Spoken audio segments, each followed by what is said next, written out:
اس वजीफे का भरपूर फायदा उठाओ, हर मुराद पूरी होगी।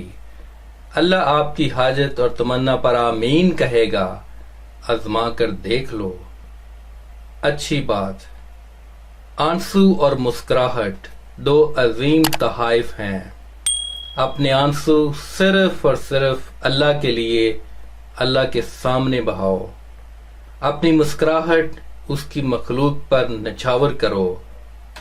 नाजरीन, आज मैं आपकी खिदमत में एक ऐसा वजीफा लेकर हाजिर हुआ हूँ जिसकी बरकत से और अल्लाह के हुक्म से आपकी हर मुराद पूरी होगी। अल्लाह ताला इरशाद फरमाता है कि दुआ मांगने वाले की दुआ हम ही कबूल करते हैं।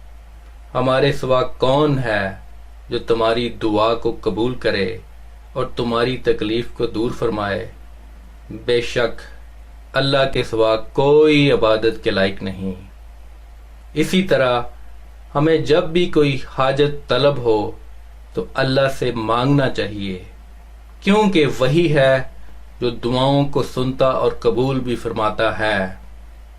आप भी आज के इस वजीफे पर अमल करें और अपनी हाजात को कबूल व मंजूर होते देखें। अमल और ज़रूरी हदायत। ये वजीफा आपने नमाज ज़ोहर के बाद करना है और सूरह अल-नमल की आयत नंबर 62 को 33 मरतबा पढ़ना है। 3 मरतबा दरूद पाक पढ़ना है। आखिर में अल्लाह पाक से दुआ मांगनी है। इस अमल को 11 रोज तक करना है। इंशाअल्लाह अल्लाह के हुक्म से और इस आयत मुबारका की बरकत से आपकी हर मुराद पूरी होगी। अल्लाह आपकी हर हाजत व तमन्ना पर आमीन कहेगा। अल्लाह की रहमत आपको अपने साए तले ढांप लेगी। हमारी खुसूसी दुआओं में शामिल होने के लिए कमेंट सेक्शन में अपने नाम का पहला हर्फ और शहर का नाम टाइप करें।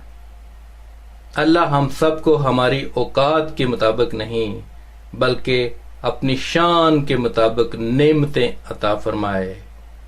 इस वजीफा की इजाजत के लिए कमेंट सेक्शन में आमीन लिखें। वजीफा करने से पहले कुछ सदका व खैरात कर लिया करें। अगर नहीं कर सकते तो कम से कम लाइक और शेयर करके सदका जारिया में अपना हिस्सा डालें। जिसने वजीफा के लिए कमेंट कर दिया है उन सबको इजाजत है।